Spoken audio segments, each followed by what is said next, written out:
Hello বন্ধুরা, আমি চলে এসেছি আমার রান্নাঘরে নতুন একটা রেসিপি নিয়ে।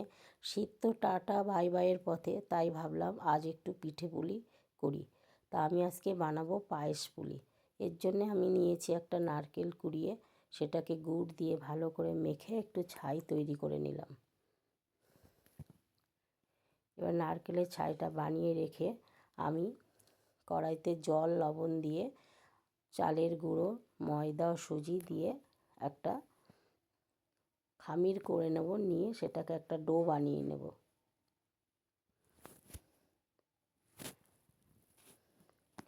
এইবার এই ডোটা বানিয়ে নিয়ে আমি পুলিগুলো বানিয়ে নেব। নারকেলের ছাই দিয়ে আমি পুলিগুলো সব এক এক করে বানিয়ে নিলাম। এইভাবে আমার সব পুলিগুলো বানানো হয়ে গেল। তারপর আমি হাঁড়ি বসিয়ে তাতে দুধ গরম করলাম। এলাচ ও তেজপাতা দিয়ে দুধটাকে ভালো করে ফুটিয়ে নেব। এবার কিছুক্ষণ ফোটানোর পরে আমি গোবিন্দভোগ চাল দিয়ে করব। এটা ঘি মাখিয়ে রেখেছিলাম, সেই চালগুলো সেই ফোটান্ত দুধের মধ্যে দিলাম। এখানে আমি 2 লিটার দুধ নিয়েছি, 500 গোবিন্দভোগ চাল নিয়েছি, আর কিছু কাজু বাদাম আগে থেকে ভিজিয়ে রেখে ভেঙে রেখেছিলাম, সেগুলোও দিলাম।